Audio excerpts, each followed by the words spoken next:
અમેરિકામાં જોબ કરતા ઇન્ડિયન્સ હવે સાવધાન થઈ જાઓ. તમારા માટે રેડ એલર્ટ જેવી સ્થિતિ સર્જાઈ રહી છે.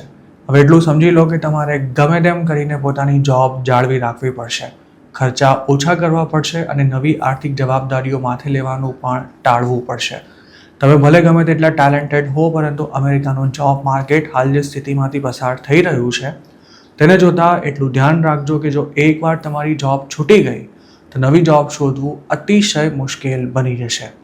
આ વાત ખાસ તો H1B વિઝા હોલ્ડર્સને લાગુ પડે છે, પણ ગ્રીન કાર્ડ હોલ્ડર્સ અથવા સિટીઝન્સ પણ હવે તેમાંથી બાકાત નથી રહ્યા. અમેરિકાની ઇકોનોમી એક વિચિત્ર સ્થિતિમાંથી પસાર થઈ રહી છે. જોબ માર્કેટ ભલે બહારથી ઠીકઠાક દેખાતું હોય, પણ તેમાં એક ચિંતાજનક ટ્રેન્ડ ખૂબ જ ઝડપથી ઉભરી રહ્યો છે. બ્યુરો ઓફ લેબર સ્ટેટિસ્ટિક્સના આંકડા અનુસાર 2026માં દર મહિને એવરેજ 18 લાખથી પણ વધુ અમેરિકન્સ પાસે 6 મહિનાથી પણ વધુ સમયથી નોકરી નથી.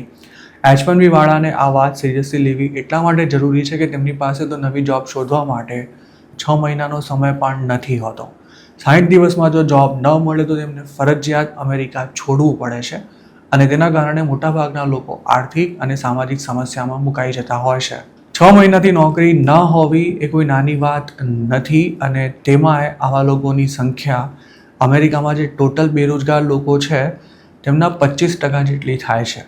આ રિપોર્ટ એવું પણ દર્શાવે છે કે લોંગ ટર્મ અનએમ્પ્લોયમેન્ટમાં 2023ની સરખામણીએ લગભગ 55%, જ્યારે 2019ની સરખામણીએ લગભગ 45% જેટલો વધારો થયો છે. અમેરિકાની ઇકોનોમીના અભ્યાસોનું માનવું છે કે આ આંકડો દેશના લેબર માર્કેટની વાસ્તવિક પરિસ્થિતિ દર્શાવી રહ્યો છે. યુએસમાં પણ લોકો 2-3 વર્ષે જોબ ચેન્જ કરતા રહેતા હોય છે, અને તેવી જ રીતે કંપનીઓ પણ અમુક કર્મચારીઓને છૂટા કરતી હોય છે. જે લોકો જોબ છોડતા હતા કે પછી જેમને લે ઓફ આપવામાં આવતો હતો, તેવા લોકોને અત્યાર સુધી ગણતરીના દિવસોમાં જોબ મળી જતી હતી. પોતાના ફિલ્ડનો વર્ષોનો અનુભવ હોય, સારું નેટવર્ક હોય અને જોબ માર્કેટ પણ મજબૂત સ્થિતિમાં હોય ત્યારે નવી જોબ શોધવામાં ખાસ વાંધો નથી આવતો. પણ હવે સ્થિતિ એટલી બધી બદલાઈ ચૂકી છે કે અનુભવી લોકોને પણ જોબ નથી મળી રહી.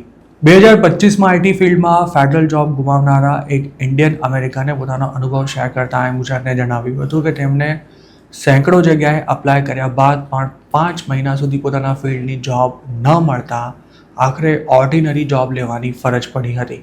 તેમના એક ફ્રેન્ડને તો 6 મહિના બાદ પણ નોકરી નહોતી મળી. આ ગુજરાતીનો ફ્રેન્ડ ઓટોમેશન ટેસ્ટ એન્જિનિયર હતો. તેણે 84 જગ્યાએ અપ્લાય કર્યું હતું, પરંતુ ક્યાંયથી ઇન્ટરવ્યૂ માટે કોલ સુદ્ધા નહોતો આવ્યો. તેવી જ રીતે થેન્ક્સગિવિંગ પહેલાં એક સ્ટાર્ટઅપમાંથી નોકરી ગુમાવનારા યુએસ સિટીઝનને કોન્ફિડન્સ હતો કે થોડા દિવસોમાં જ તેને નવી જોબ મળી જશે. તેણે પોતાનો રેઝ્યુમે અપડેટ કર્યો, વર્ષો જૂના નેટવર્કનો ઉપયોગ કર્યો અને સેંકડો જગ્યાએ અરજી કરી. પણ 6 મહિનાથી પણ વધુ સમય વીતી ગયા બાદ પણ જોબ ન મળી.